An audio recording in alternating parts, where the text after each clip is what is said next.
Bonjour et bienvenue. Aujourd'hui, on va décortiquer une idée vraiment puissante qu'on trouve dans l'Épître aux Colossiens, celle de la transformation spirituelle. Concrètement, comment est-ce qu'on passe d'une ancienne vie à une nouvelle vie? C'est exactement ce qu'on va explorer ensemble, pas à pas. Alors, ce qui est intéressant, c'est que le texte présente cette transformation de façon très imagée, presque comme un interrupteur. On quitte les ténèbres, tout ce qui est habitude négative, pour entrer dans la lumière d'une vie nouvelle, une vie tournée vers le positif. Allez, on regarde ça de plus près. Pour bien comprendre ce cheminement, voilà notre feuille de route. On va d'abord définir ce qu'est cette vie nouvelle, ensuite on verra qui sont ces fameux élus appelés à la vivre. Après ça, on découvrira les vertus à revêtir, avec un zoom sur l'amour, et on finira par voir l'impact que tout ça peut avoir. On commence donc par la base, l'identité des élus. C'est logique, pour comprendre ce qu'est cette nouvelle vie, il faut d'abord savoir qui est concerné par cet appel. Au cœur de tout ce processus, il y a une nouvelle identité. Le texte biblique de référence, il est très clair là-dessus. Les croyants sont appelés des élus de Dieu. C'est vraiment le point de départ de toute la réflexion. Et pour bien souligner que ce n'est pas anodin, le texte s'appuie sur cette parole connue de Jésus. L'idée, c'est que ce statut d'élu n'est pas quelque chose d'automatique. Ça implique un vrai engagement, une réponse personnelle et sérieuse à l'appel qui est lancé. Donc, ce qu'il faut bien retenir, c'est que cette identité n'est pas juste un titre honorifique. Non.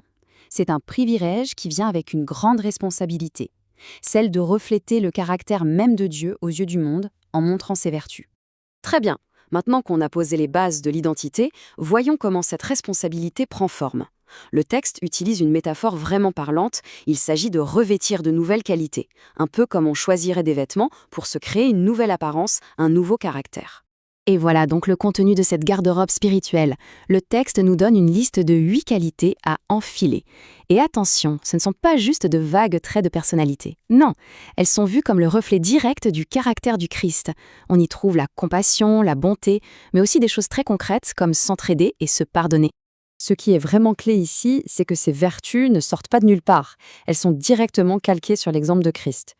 Le texte met d'ailleurs un accent tout particulier sur le pardon, avec une barre placée très haut.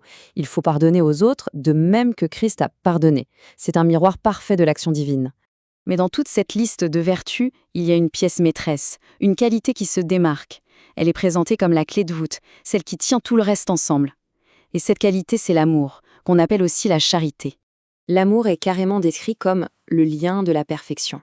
Ce n'est donc pas juste une vertu de plus, c'est le lien, ce qui donne du sens et de la cohésion à toutes les autres.